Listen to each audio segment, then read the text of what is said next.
away from the farm for the day. It worked. At the end of the day, I paid Solo $40 and asked him where he wanted to go. Home, he told me. To Ghana. Solo's master figured out what was going on and sent me a text threatening to have me arrested. Solo was trying to figure out a way home when we got separated. But the slave... Days later, I learned Solo was back on the cocoa farm.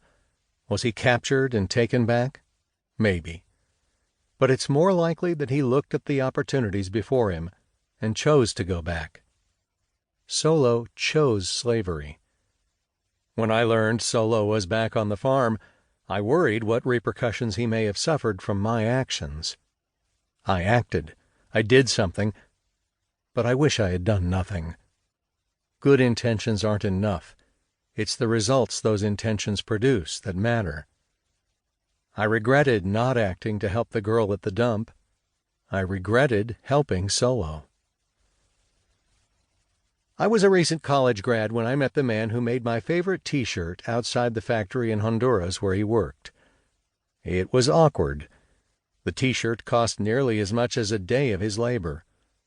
There I was, skipping around the globe, and there he was in a sea of workers with a chain-link fence and a long work-day at his back, kind enough to stop and chat with me, puzzled as the security guard at the front gate had been.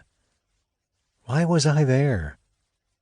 A degree in anthropology had inspired my curiosity, and I left the flat fields of the Midwest to meet people who lived differently than I did. I'd save up money working a retail job or as a scuba instructor, and then I'd blow it all traveling.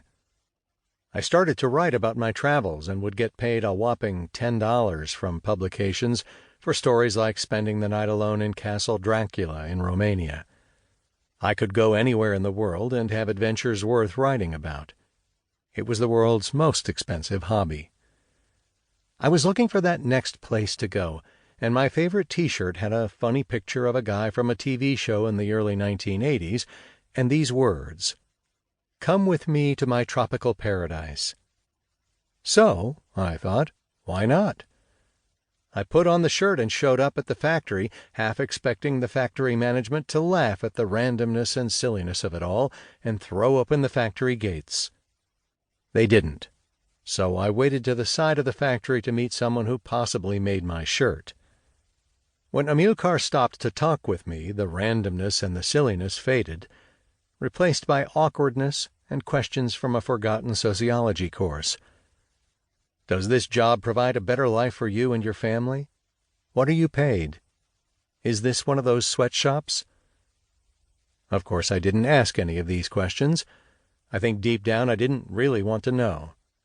Amilcar and I were the same age, but our lives were vastly different. I was traveling on a whim, following my curiosity wherever it led, and he was working in the factory that made my T-shirt. I looked at myself through his eyes as I had once looked at myself through the eyes of a beggar in Nepal, and I saw the privileges and opportunities of my own life. I wrestled with the fact that people make the clothes we wear and we have it made. I went to Cambodia, where my jeans were made, and while there I met the girl. I wondered what life was like for her and other rural farmers who were leaving the fields for factories, and I traveled around the world to meet farmers. That's when I met Solo on the cocoa farm. One person's story and question flowed into the next. I'm privileged, but I'm not Batman's alter ego Bruce Wayne by any means. In the 16 years of travel covered in this book, at times I earned a poverty wage, once I was unemployed, but mostly I earned a solid but very unpredictable middle-class income.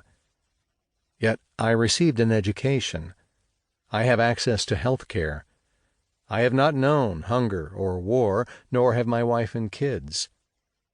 There are privileges beyond financial ones. Being a straight, middle-class, able-bodied white dude in Muncie, Indiana, certainly comes with its own privileges. I've traveled to some of the poorest places on our planet, and there are people I wish I could forget, like the girl trash picker, Solo the slave, and Amilcar the garment worker, but I never will. These are people who live in circumstances that have often paralyzed me.